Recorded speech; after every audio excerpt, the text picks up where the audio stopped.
Hello, favorite people. It's your favorite girl, Biolami, and this is the Young Minds Corner podcast. Welcome, welcome, welcome.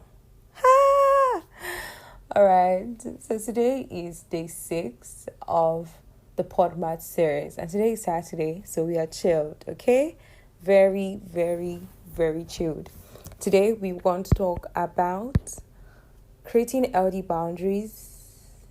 Most importantly, creating healthy boundaries and how to stick with those boundaries.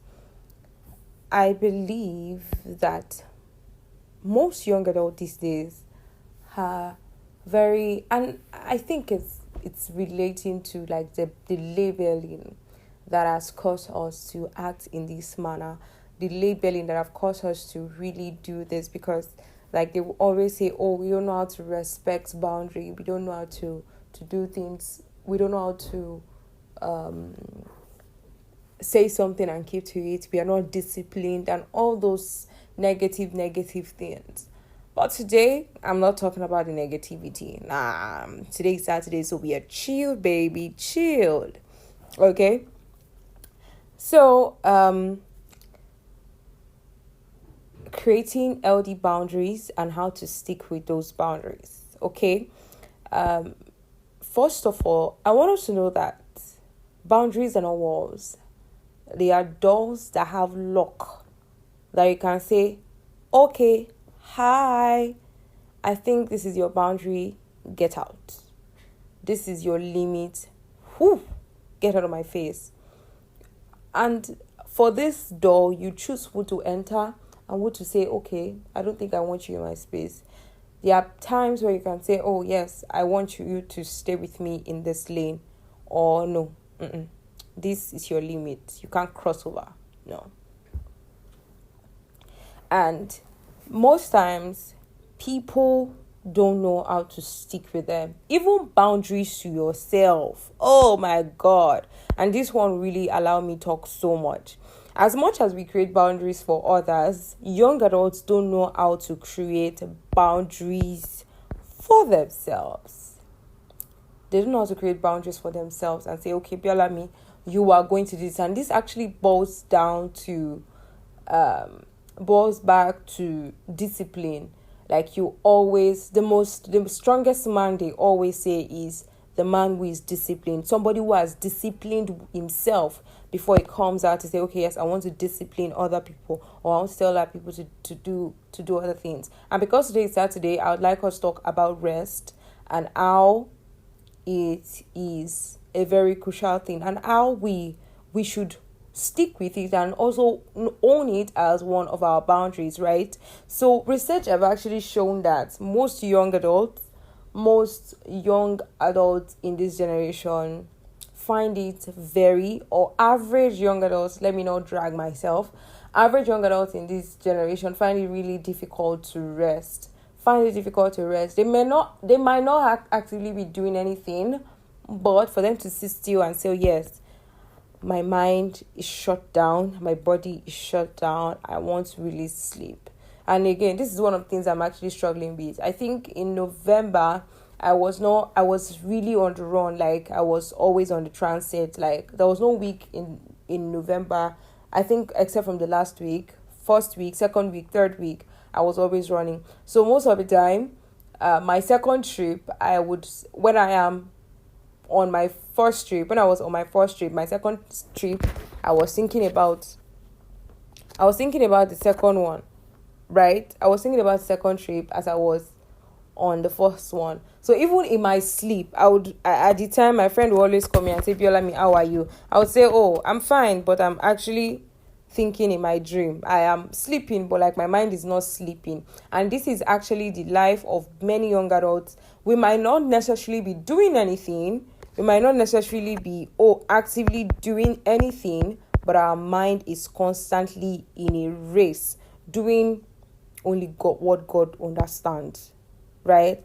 And today, I also want us to talk about why people may find this really difficult. And I think I've already said this, that it's except if you've disciplined yourself, if you've owned up to something, before you can say, yes, I want you to also, you can also hold somebody responsible for that same thing, right?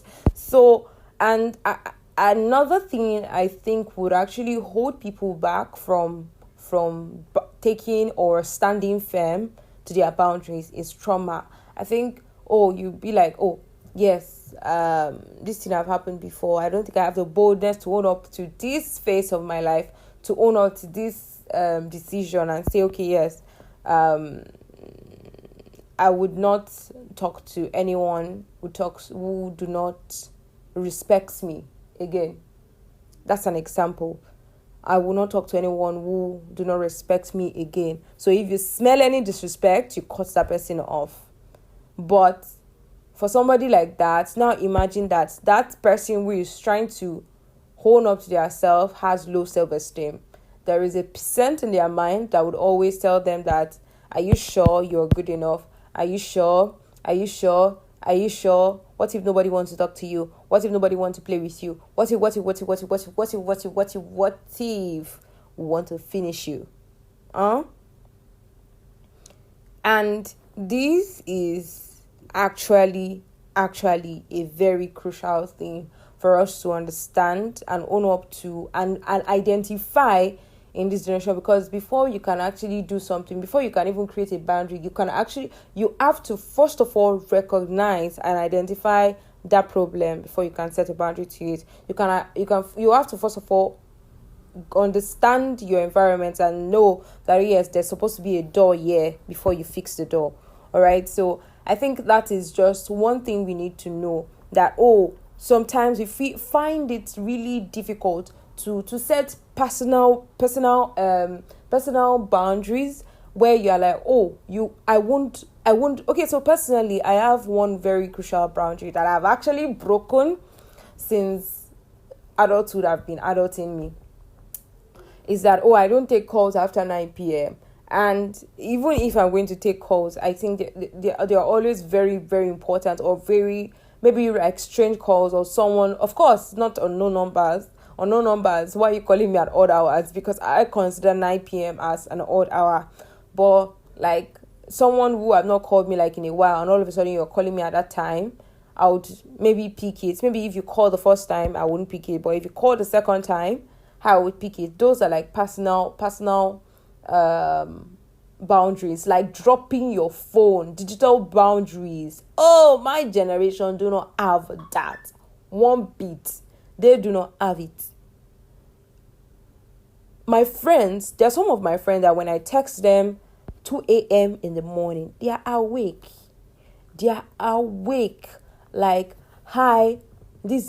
They are awake. They will respond to me that yes. And I get it that, we are all, I don't want to use the word hustling, but we are all doing something. We are all actively doing something that can require extra effort from us, because you have to do the extra work before you can, or you have to do the extra work because of the generation, because of the society and all those stuff that we find ourselves. But at the same time, there are limits to things. There ought to be boundaries, because Yoruba people would always say, body no be firewood, eje ló run lára.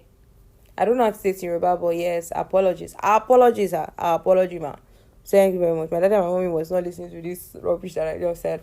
But basically what I'm trying to say is that blood is running through your veins. So your body no be firewood. In basic man term, your body no be firewood. So yes, your digital, like some of us will be on the screen from morning till night.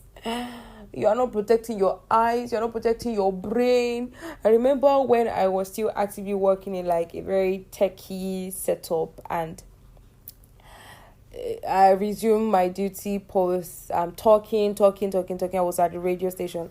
I was talking. I always talk. And as much as I'm talking, there's a system. There are like 3 systems in my front that I'm operating this one, operating this one.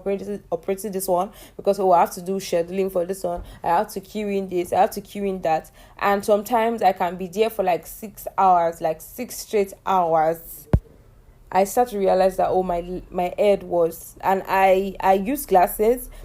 I started to realize at the time when I was working at the station, I stopped using my glasses because I was like, I want to actually go and see my doctor again. I don't want to like just start the procedure again because of the location I found myself, right? So I was having serious headache, like headache that I was always pouring water on my head. Like every 2 minutes, I would rush down to the toilet, pour some water on my head just to calm myself, then go back again and continue working. And feel like 20-30 minutes back again, the headache, until I said, okay, enough is enough. No, let bygone be going, because I am tired of holding on to it. Okay, so yes, those kind of things, like, and some of us, we don't even know how to keep boundaries off. Oh my god, why you don't know, you don't have boundaries for yourself. Talk less of now having boundary for our person. And yes, another thing I also want to know, I want us to also like highlight is emotional boundaries. Some persons don't know, like, how can you be on the talking stage for like 5 months? Like, you guys are just talking. There's no heading forward. And there's nothing in your mind that's telling you that, bro, it's time to go. It's time to move. It's time to go. And like, you are there, like, they're calling you every day. She's calling you every day. You guys are talking every day. You are putting your emotions in the gutters. Later now, they'll be asking you, what are we? They'll be asking you, brother, what are we?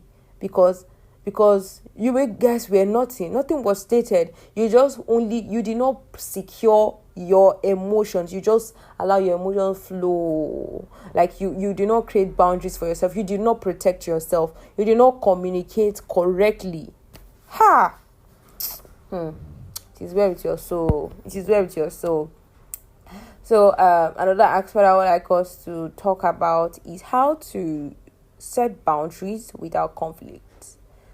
And I think this is a very dicey, very, very dicey conversation, because in this part of the world,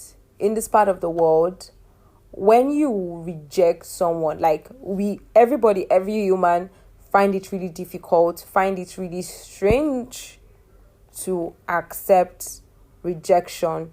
It's just recently that everybody is trying to like see rejection as a greater yes, and I love that mentality change, right? But we as human, we really detest rejection, and this thing right there would always cause people to revolt when you tell them that, oh, this thing that you are doing right there, I don't like it. Please stop it. There's always this shift in the atmosphere. There's no how. They're not born their daddy where there will always be a shift. So when I was during my service year, I used to be very close to a particular lady. Like, they consider us sisters. Like, we're cool, very, very, very cool. Like, having fun. Like, we're always G's together. We talk together. We share things together and all. So one day I started to notice some movement. He sent a wrong signal to my head. I'm like, okay, I think something is wrong somewhere. That thing happened consistently for about 3-4 times. And the next time it happened, I told her immediately. I said, this thing you are doing, I don't like it. Please stop it. And I was very firm. In my expression. I was not smiling. I was not giving any gesture. I was just like, I don't like it. Please stop. The atmosphere became very cold. I can't even remember how the conversation ended that day, but that sent a signal to her, and it kind of reshaped our relationship in some sort. But I didn't do anything. I just quietly said, this thing you did, I don't like it. Please stop. That was exactly what I said. But, as human, as people, we do not know how to receive rejection. We do not know how to accept change. Like, for example, you've always come and beat somebody else. I like, how dare you even beat my head? I when I was in secondary school, as I was a very small person, like very short, small girl in secondary school that year. When you come to me and you're like, or like we are playing one kind of play, you just want to come and tap my head. Azal now, Azal. Even my mom and my dad said, no, let's beat me my head. Why will you talk? Who is your daddy? Who is your daddy and your mommy and your daddy, your grandpa safe? Why will you beat me on my head? Why? So like these are like very subtle boundaries that we need to keep as normal human, but we are not keeping. And like, for example, I digress again. So let me go back to the conversation I was having, the story I was telling, right? So this lady, it really, really reshaped the trajectory of our relationship. And I was grateful. One, two, I was grateful for that experience because it actually showed me that people do not like you to tell them how to treat you. And again, it boils back to the next point. How do you respect other people's boundaries? How you respect other people's boundaries, and this will in turn help them to respect yours. People don't like you to tell them how to treat you. Like they believe that, and that is the only way you can be treated right. When you state what you deserve, when you state what you need. Oh, I'm just pained that I'm not recording video for this episode, but I look like a mess right now. But I'm going to just really drop like a small snippet for this particular episode, and yeah, we'll be good. But that's why I'm not recording video. I'm sorry. But yes, as I was saying, I digressed again. As I was saying, people do not want you. People do not like it when you tell them, I don't like it. Please don't do it again. And it boils down to how you treat yourself as a person. When you don't set right boundaries, when you don't even keep boundaries that you set for yourself, how then with another person keep boundaries that you set for them? And honestly, when you keep other people's boundaries, like so when someone tell you, oh, I don't like this thing, and you apologize. I remember when I was in the uni, I have a friend that we are close, still very close. Adults who can be adulting, but yes, we're good. So like I have this friend of mine, and I think I can't even remember like the exact thing that happened, but we had like a little bit of fallout, and while we were trying to like amend and like express ourselves, we were really expressive. No, there was no lashes, there was no anything, but we communicated the point of revoke, the point where we got angry, the point where we were like, oh, you did this was the point you said this thing that I did not like. And she communicated it the most excellent way she could. I communicated my own feelings as well. And we met at the round table. And I bear in mind that this thing, I shouldn't do it to Ayomide again. And in turn, I noticed there was also a shift in how she treated me. And this is where you have to really communicate how you need to be treated, how you want to be treated. I'm not asking you to fight with anybody, no, but all I'm saying is that be a good pointer to yourself. Be a great pointer of who you are to people, because it is what you reflect they would respond to. It is what you reflect that they will respond to. And that's all I have to say. This episode, I don't know why this episode seems very long. Maybe because it's not a video setup. Like I don't have lightning. I don't have any camera facing to my face. I'm not filming this. I'm just really sharing and yapping the way it is on my mind. And yes, I'm excited that I did this today. Thank you so much for listening to this point. I hope that you've picked one or two things from this particular episode, as much as I've also learned from also sharing with you, my favorite person in the world. So yes, thank you so much. Please don't forget to like, listen, share with somebody you think is not keeping their boundary, or somebody you think is overstepping their boundaries with you, right? And also, please subscribe to Young Minds Corner Podcast YouTube channel. Please, I'm begging you now. You see this podcast now, if I upload it now, bagam, it go hit YouTube. Yes. it go eat YouTube background. So you can also go to YouTube and listen. Please now, I'm begging the name of God. I'm begging in the name of Yahweh Sabaoth. Please. Thank you very much. God bless you. God bless. God bless. God bless. God bless. All right, yeah. So you can follow the Young Minds Corner podcast on all of our listening platform at the Young Mind Corner on Twitter. That is X platform. You can also follow the Young Minds Corner _podcast on Instagram. You can follow Biolami BIOLAMMY02 on TikTok and on Twitter, which is the X platform, at the podcast girl. On Instagram, it's the global Biolami. And yes, that's everything I have to say tonight. Today, the 6th of December. Thank you so much for listening to this point. And I'll see you tomorrow. It's Sunday. Hey! Yeah. See you tomorrow. Bye, yeah.